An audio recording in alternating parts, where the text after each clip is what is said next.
दोन गँगमधील वर्चस्व वादातून झालेल्या फायरिंगमधील आरोपी 2 गावठी कट्ट्यासह 12 तासाच्या आत जेरबंद. गुंडाविरोधी पथकाची उल्लेखनीय कामगिरी. दिनांक 10/7/2025 रोजी रात्री 2 वाजण्याच्या सुमारास सराईत गुन्हेगार राहुल उज्जैनवाल व त्याचा विरोधक सराईत गुन्हेगार रोहित डिंगम उर्फ माले, टक्या उर्फ सनी पगारे, इर्शाद चौधरी, बारक्या उर्फ श्रीकांत वाकोडे, सुशांत नाठे यांनी एकमेकांविरुद्ध एकमेकांच्या टोळीच्या वर्चस्वावरून व हप्ते जमा करण्यावरून वादविवाद करून सार्वजनिक जागेत लाकडी दांडके व धारदार शस्त्रनिशी जाऊन दहशत निर्माण करून एकमेकांना जीवेठार मारण्याच्या उद्देशाने गावठी कट्ट्याने फायरिंग करून दहशत निर्माण केली. तसेच रोहित डिंगम व त्याच्या साथीदारांनी राहुल उज्जैनवाल याची काकू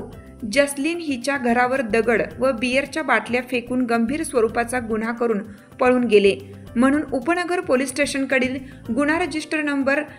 298/2025 भारतीय न्यायसंहिता कलम 109, 194(2), 189(2), 191(2), 191(3), 125 भारतीय हत्यार कायदा कलम 325,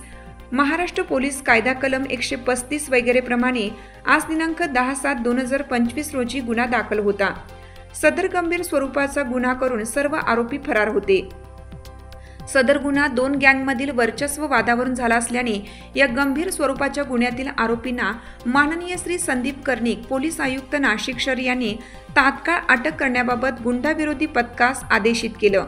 गुंडाविरोधी पथक यांना फरार आरोपींचा शोध घेऊन तात्काळ अटक करण्याबाबत आदेशित केलं होतं.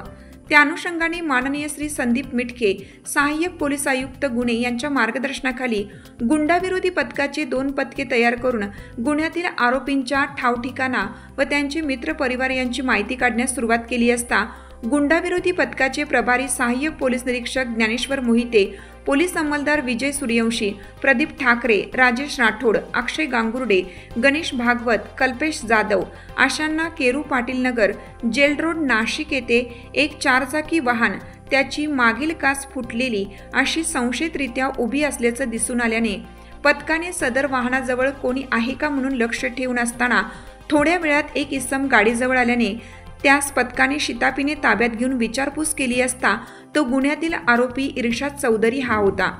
त्याच्याजवळ असलेल्या मारुती कंपनीची स्विफ्ट कार MH15DC 7099 मध्ये 2 देशी बनावटीचे पिस्टल व एक फायर झालेला राऊंडचा तुकडा मिळून आला. घडलेल्या प्रकारात ती गाडी 2 देशी बनावटीचे पिस्टल वापरल्याचे निष्पन्न झाल्याने आरोपी नामे इर्शाद मोहम्मद अली चौधरी व 29 वर्ष राहणार ever Swift apartment, flat number 7, रजा कॉलनी, देवळाली गाव, नाशिक रोड, नाशिक याच्या ताब्यातून एक मारुती कंपनीची स्विफ्ट कार MH15DC 7099, 2 देशी बनावटीचे पिस्टल व एक फायर झालेला राऊंडचा तुकडा, एक मोबाईल फोन असा एकूण 3,30,000 रुपये किमतीचा मुद्देमाल जप्त करून पुढील कारवाईसाठी उपनगर पोलीस स्टेशनच्या ताब्यात देण्यात आला. सदरची कामगिरी माननीय श्री संदीप कर्णिक पोलीस आयुक्त नाशिक शहर, माननीय श्री संदीप मिटके सहाय्यक पोलीस आयुक्त गुन्हे यांच्या मार्गदर्शनाखाली गुंडाविरोधी पथकाचे सहाय्यक पोलीस निरीक्षक ज्ञानेश्वर मोहिते, मलंग गुंजाळ, विजय सूर्यवंशी, सुनील आडके, प्रदीप ठाकरे, अक्षय गांगुर्डे, गणेश भागवत, राजेश राठोड, कल्पेश जाधव, सुनीता कवडे यांनी संयुक्तिकरित्या कामगिरी पार पाडली आहे. लोकमान्य न्यूजसाठी संचालक लक्ष्मीकांत शिंदे, नाशिक.